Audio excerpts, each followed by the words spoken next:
ಪ್ರೀತಿಸಿ ಮದುವೆಯಾಗಿದ್ದಕ್ಕೆ ಕೆರಳಿದ್ದರು ಪೋಷಕರು. ಮಗಳ ಮೇಲೆ ಎತ್ತು ಹೆತ್ತವರಿಗೆ ಇನ್ನಿಲ್ಲದಂತ ಸಿಟ್ಟು. ಪೋಷಕರ ವಿರೋಧದ ನಡುವೆ ದಿವ್ಯಾ ಸಂಜಯ್ ಮದುವೆಯಾಗಿದ್ದರು.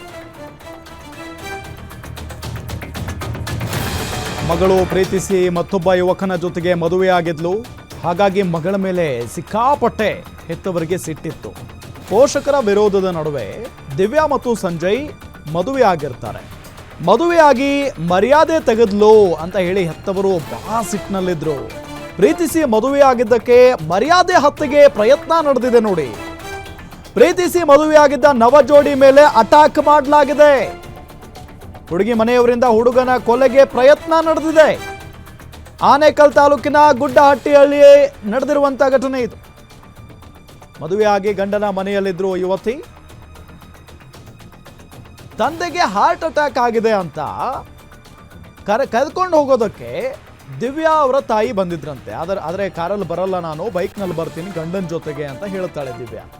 ಈ ವೇಳೆ ಬೈಕ್ನಲ್ಲಿ ಹೋಗ್ತಾ ಇದ್ದ ವೇಳೆ ಹಿಂದಿನಿಂದ ಬೈಕ್ಗೆ ಡಿಕ್ಕಿ ಹೊಡೆದ್ಬಿಡ್ತಾರೆ. ಕಾರಿನಲ್ಲಿ ಬಂದು ತಾಯಿಯ ಕಡೆಯವರೇ ಬೈಕ್ಗೆ ಡಿಕ್ಕಿ ಹೊಡಿತಾರೆ. ಕೂದಲೆಳೆಯಲ್ಲಿ ಪ್ರಾಣಾಪಾಯದಿಂದ ಯುವಕ ಪಾರಾಗಿದ್ದಾನೆ. ಮರ್ಯಾದಾ ಹತ್ಯೆ ಅಂತ ನಾವು ಬಹಳ ಕೇಳ್ತಾ ಇರ್ತೀವಿ. ಆದರೆ ಇದು ಕೊಲೆ ಮಾಡೋದಕ್ಕೆ ಪ್ರಯತ್ನ ಪಟ್ಟಿರೋದು ನೋಡಿ. ಎಂತೆಂಥವ್ರು ಇರ್ತಾರೆ. ಅವರಿಬ್ಬರು ಇಷ್ಟಪಟ್ಟಿದ್ದಾರೆ, ಮನೇಲಿ ಕೇಳಿದ್ದಾರೆ, ಒಪ್ಕೊಂಡಿಲ್ಲ. ಹಾಗಾಗಿ ಅವ್ರು ಹೋಗಿ ದೇವಸ್ಥಾನದಲ್ಲಿ ಮದುವೆ ಮಾಡ್ಕೊಂಡಿದ್ದಾರೆ. ಅದಾದ ನಂತರ ಆ ಯುವತಿ ಆ ಯುವಕನ ಮನೆಗೆ ಹೋಗಿದ್ದಾಳೆ, ತನ್ನ ಗಂಡನ ಮನೆಗೆ ಹೋಗಿದ್ದಾಳೆ, ಅಲ್ಲೇ ಇದ್ದಾಳೆ. ಆಗ ಯುವತಿಯ ತಾಯಿ ಬರ್ತಾರೆ. ನಿನ್ನ ಅಪ್ಪನಿಗೆ ಹಾರ್ಟ್ ಅಟ್ಯಾಕ್ ಆಗಿದೆ, ನಿನ್ನ ನೋಡ್ಬೇಕಂತೆ, ಮಾತಾಡಿಸ್ಬೇಕಂತೆ, ಬಾ ಅಂತ ಹೇಳಿ ಕರೀತಾರೆ. ಆಗ ಯುವತಿ ಕಾರ್ನಲ್ಲಿ ಬರಲ್ಲ, ಬೈಕ್ ಮೇಲೆ ಬರ್ತೀನಿ ನನ್ನ ಗಂಡನ ಜೊತೆಗೆ ಅಂತ ಹೇಳ್ತಾಳೆ. ನವದಂಪತಿ ಕಿಡ್ನಾಪ್ ಕೇಸ್, ಹಲವರ ವಿರುದ್ಧ ಎಫ್ಐಆರ್ ಆಗಿದೆ. ನವ ವಧು ದಿವ್ಯಾ ನೀಡಿದ ದೂರಿನ ಮೇರೆಗೆ ಎಫ್ಐಆರ್ ದಾಖಲಾಗಿದೆ. ದಿವ್ಯಾ ತಾಯಿ ಶೋಭಾ ಸೇರಿದಂತೆ 4ಕ್ಕೂ ಹೆಚ್ಚು ಜನರ ಮೇಲೆ ಕೇಸ್ ದಾಖಲಾಗಿದೆ. ಎಫ್ಐಆರ್ ದಾಖಲು ಮಾಡಿ ತನಿಖೆ ಶುರು ಮಾಡಿದ್ದಾರೆ ಪೊಲೀಸರು. ನವ ದಂಪತಿ ಕಿಡ್ನಾಪ್ ಕೇಸ್, ಹಲವರ ವಿರುದ್ಧ ಎಫ್ಐಆರ್ ದಾಖಲಾಗಿದೆ. ನವವಧು ದಿವ್ಯಾ ನೀಡಿದ ದೂರಿನ ಮೇರೆಗೆ ಎಫ್ಐಆರ್ ದಾಖಲಾಗಿದೆ. ದಿವ್ಯಾ ತಾಯಿ ಶೋಭಾ ಸೇರಿದಂತೆ 4ಕ್ಕೂ ಹೆಚ್ಚು ಜನರ ಮೇಲೆ ಕೇಸ್ ದಾಖಲಾಗಿದೆ. ಎಫ್ಐಆರ್ ದಾಖಲು ಮಾಡಿ ತನಿಖೆಯನ್ನ ಶುರು ಮಾಡಿದ್ದಾರೆ ಪೊಲೀಸರು. ನೋಡಿ, ಈಗಾಗಲೇ ನಾನು ಹೇಳ್ತಾ ಇದ್ದೆ, ದಿವ್ಯಾ ತಾಯಿ ಆಕೆ ಇರುವ ಮನೆ ಅಂದರೆ ಗಂಡನ ಮನೆಗೆ ಬಂದು, ನಿನ್ನ ಅಪ್ಪನಿಗೆ ಹಾರ್ಟ್ ಅಟ್ಯಾಕ್ ಆಗಿದೆ, ನೀನು ಬರಬೇಕು, ಅವರು ಮಾತಾಡಬೇಕು ಅಂತಿದ್ದಾರೆ, ನಿನ್ನನ್ನು ನೋಡಬೇಕು ಅಂತಿದ್ದಾರೆ ಅಂತ ಹೇಳಿ ಸ್ವಲ್ಪ ಕಣ್ಣೀರು ಹಾಕದಂಗೆ ಮಾಡ್ತಾರಂತೆ. ಅದಾದ ನಂತರ ದಿವ್ಯಾಗೆಲ್ಲೋ ಒಂದು ಕಡೆ ಡೌಟ್ ಬರುತ್ತೆ. ನಾನು ನಿಮ್ಮ ಕಾರಲ್ಲಿ ಬರಲ್ಲ, ನನ್ನ ಗಂಡನ ಜೊತೆಗೆ ನಾನು ಬೈಕಲ್ಲಿ ಬರ್ತೀನಿ ಅಂತ ಹೇಳಿ ಹೇಳ್ತಾರೆ. ಸರಿ, ಹೆಂಗೋ ಬಾ ಅಂತ ಹೇಳಿ ಕರ್ಕೊಂಡು ಹೋಗುವಾಗ ಇವರು ಬೈಕ್ ತಗೊಂಡು ಗಂಡ ಹೆಂಡತಿ ಮುಂದೆ ಹೋಗ್ತಾ ಇರ್ತಾರೆ. ಹಿಂಬದಿಯಿಂದ ಬಂದಂಥ ಕಾರು ಅವರಿಗೆ ಡಿಕ್ಕಿ ಹೊಡೆದ್ಬಿಡುತ್ತೆ. ಅವರನ್ನ ಕೊಲೆ ಮಾಡೋದಕ್ಕೆ ಅಂತಾನೆ ಕರ್ಕೊಂಡು ಹೋಗೋದಕ್ಕೆ ಬಂದಿದ್ರು ಅನ್ನೋದು ಬಹಳ ಸ್ಪಷ್ಟ. ಪುಣ್ಯಕ್ಕೆ ಅವರಿಬ್ಬರಿಗೂ ಏನೂ ಆಗಿಲ್ಲ. ಸ್ವಲ್ಪ ಆ ಯುವಕನಿಗೆ ಗಾಯಗಳಾಗಿದೆ ಅನ್ನೋದು ಗೊತ್ತಾಗ್ತಾ ಇದೆ.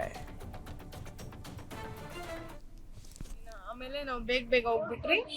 ಆಮೇಲೆ ಜಿಗ್ನಿ ಸೈಡ್ ಹೋಗ್ಬಿಟ್ಟು ಆ ಸೈಡ್ ಹೋದ್ರು ಅವ್ರು ಬರ್ತಾನೆ ಇದ್ರು ನಮ್ಮನ್ನ ಫಾಲೋ ಮಾಡ್ಕೊಂಡು.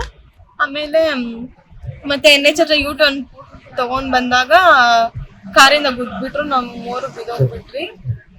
ಸೊ ಇವ್ನ್ ಸ್ವಲ್ಪ ಏಟ್ ಆಯ್ತು. ಆಮೇಲೆ ಅಲ್ಲಿಂದ ತಪ್ಸ್ಕೊಂಡ್ ನಾವು ಓಡೋಗ್ ಬಂದ್ಬಿಟ್ರಿ. ಗೊತ್ತಿದ್ರು ಅವ್ರೇನು ಮಾತಾಡ್ಲಿಲ್ಲ, ಸುಮ್ನೆ ಇದ್ರು, ಬಿಟ್ಬಿಡು ಅಂತ ಹೇಳ್ಕೊಂಡು. ಮದ್ವೆ ಆದ್ಮೇಲೆ ಈ ತರ ಮಾಡಿದ್ರು, ಹೊಡಿತಾನೆ ಇದ್ರು ಜೋರಾಗಿ. ಆಮೇಲೆ ನಾವು ಬೇಗ ಹೋಗ್ಬಿಟ್ರಿ. ಆಮೇಲೆ ಜಿಗ್ನಿ ಸೈಡ್ ಹೋಗ್ಬಿಟ್ಟು ಆ ಸೈಡ್ ಹೋದ್ರು ಅವ್ರು ಬರ್ತಾನೆ ಇದ್ರು ನಮ್ಮನ್ನ ಫಾಲೋ ಮಾಡ್ಕೊಂಡು. ಆಮೇಲೆ ಮತ್ತೆ NH ಹತ್ರ ಯೂ ಟರ್ನ್ ತಗೊಂಡ್ ಬಂದಾಗ ಕಾರಿಂದ ಗುದ್ಬಿಟ್ರು, ನಾವು 3 ಬಿದ್ದೋಗ್ಬಿಟ್ರಿ. ಸೊ ಇವ್ನ್ ಸ್ವಲ್ಪ ಏಟ್ ಆಯ್ತು. ಆಮೇಲೆ ಅಲ್ಲಿಂದ ತಪ್ಸ್ಕೊಂಡ್ ನಾವು ಓಡೋಗ್ ಬಂದ್ಬಿಟ್ರಿ. ಗೊತ್ತಿದ್ರು ಅವ್ರೇನು ಮಾತಾಡ್ಲಿಲ್ಲ, ಸುಮ್ನೆ ಇದ್ರು, ಬಿಟ್ಬಿಡು ಅಂತ ಹೇಳ್ಕೊಂಡು. ಮದ್ವೆ ಆದ್ಮೇಲೆ ಈ ತರ ಮಾಡಿದ್ರು, ಹೊಡಿತಾನೆ ಇದ್ರು ಜೋರಾಗಿ. ನೋಡಿ, ಏನ್ ಮಾಡೋದು, ಕರ್ಮನ. ಹೆತ್ತ ತಾಯಿನೇ ಮಗಳನ್ನ ಕೊಲ್ಲೋದಕ್ಕೆ ಬಂದಿರೋದು. ಅವರು ಹೋಗ್ತಾ ಇದ್ರಂತೆ, ಗೊತ್ತಾಗಿದೆ ಅವ್ರಿಗೆ, ಈ ನವ ವಧುವರರಿಗೆ ಇಬ್ಬರಿಗೂ ಗೊತ್ತಾಗಿದೆ ಇವ್ರು ಏನೋ ಮಾಡಕ್ಕೆ ಬಂದಿದ್ದಾರೆ ಅಂತಾನೆ. ಹಾಗಾಗಿನೇ ನವವಧು ದಿವ್ಯಾ, ನಾನು ನಿಮ್ಮ ಕಾರಲ್ಲಿ ಬರಲ್ಲ ಅಂತ ಹೇಳಿದ್ದಾರೆ. ಸೊ ಮುಂದೆ ಬೈಕ್ ಮೇಲೆ ಹೋಗಬೇಕಾದಂಥ ಸಂದರ್ಭದಲ್ಲಿ ಏಕಾಏಕಿಯಾಗಿ ಫಾಲೋ ಮಾಡ್ತಾ ಮಾಡ್ತಾ ಮಾಡ್ತಾ ವೇಗವಾಗಿ ಬಂದು ಬೈಕಿಗೆ ಡಿಕ್ಕಿ ಹೊಡೆದು ಬಿಟ್ಟಿದ್ದಾರೆ ಹಿಂಬದಿಯಿಂದ. ಇವರಿಬ್ಬರು ಹೋಗಿ ಅಲ್ಲಿ ಬಿದ್ದಿದ್ರಂತೆ. ಸೊ ಅಲ್ಲಿಂದ ಇವ್ರು ಏನೋ ಮಾಡ್ತಾರೆ ನಮಗೆ ಅಂತ ಹೇಳಿ ಎದ್ದು ಓಡೋಕೆ ಶುರು ಮಾಡ್ತಾರಂತೆ ಇಬ್ಬರು. ತಾಯಿಯವರು ನಿನ್ನೆ ನೈಟ್ ಬಂದು ತಂದೆಗೆ ಹುಷಾರಿಲ್ಲ ಅಂತ ಹೇಳಿದ್ರು. ತಂದೆಗೆ ಹುಷಾರಿಲ್ಲ ಅಂತ ಹೇಳಿದ್ರು, ಸೀರಿಯಸ್ ಆಗಿದೆ ಅಂತ ಹೇಳಿದ್ರು. ಅದಕ್ಕೆ ಜೈದವ ಹಾಸ್ಪಿಟ್ಲಲ್ಲಿ ಅಡ್ಮಿಟ್ ಮಾಡಿದ್ದೀನಿ ಅಂತ ಹೇಳಿದ್ರು.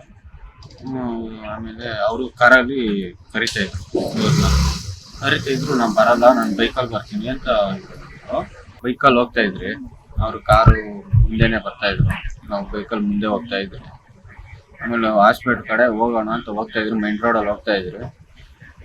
ಗುಡ್ಡೇಟಿ ದಾಟಿ ಚೆನ್ನಾಪುರ ದಾಟಿ ಸ್ವಲ್ಪ ದೂರ ಎಣ್ಣೆ ಛತ್ರ ಹೋದ್ಮೇಲೆ ಅಡ್ಡಾಕೊಂಡ್ಬಿಟ್ರು ಕಾರಲ್ಲಿ.